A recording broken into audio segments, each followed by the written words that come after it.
Back in 2016, many people could agree that audiences, including one with critics, was probably getting sick of Call of Duty and of course Battlefield getting a new game of that generation of every year, so many game developers wanted to even try to make it better with a new tactical based gameplay with teamwork.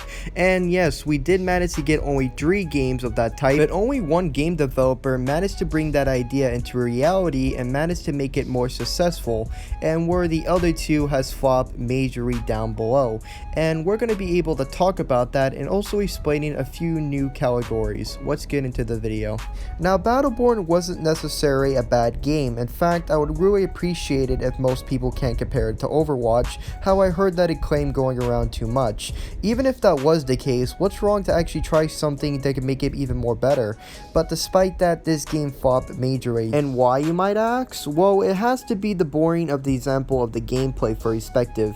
Yes, it's beautifully animated, but however, graphics can't speak for themselves, and if you're relying on that mostly, you're constantly looking for people across the map and hardly see anybody in your wake no matter what objective you're playing. And despite that, even if you have the chance to die in any category, it'll take longer for you to even get back into the map. So yeah, playing slow is okay if you manage to do it right, but knowing there's a major penalty just for dying and it takes longer for you to get back, that's pretty much of a dumb idea. It'll make players a bit more uncomfortable. In fact, they won't even acknowledge gunfights even that often, or including playing the objective of the map. Now granted, they did add in initial perks to make your character even more durable, be able to do more damage, or be able to heal.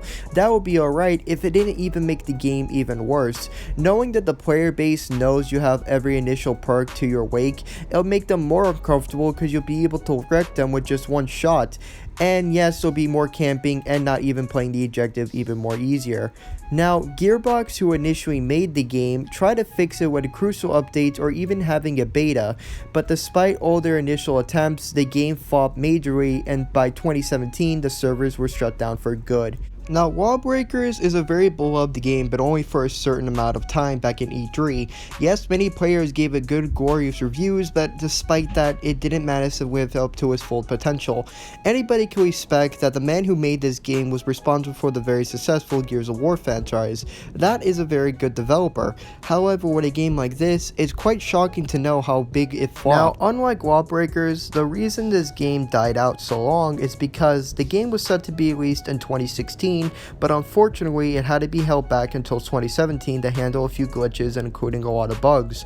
But by then, they didn't even announce it would be held back, so players didn't even know when it was going to come out. And to add insult to injury, the game was also heavily criticized for only being accessed to PlayStation 4 and including along with PC.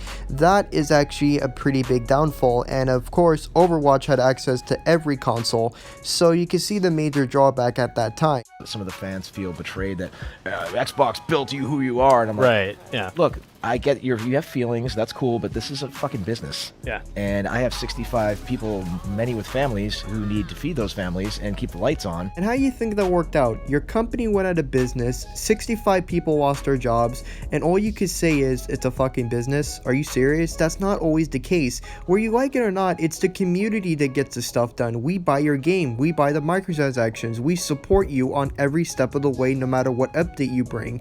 That's the major big key. And the thing, Lawbreaker could still be out till today. Back in 2018, the servers were shut down from lack of players. In fact, on June 5th, 2017, nobody was playing the game until 5 p.m. to 8 p.m. That is ridiculous.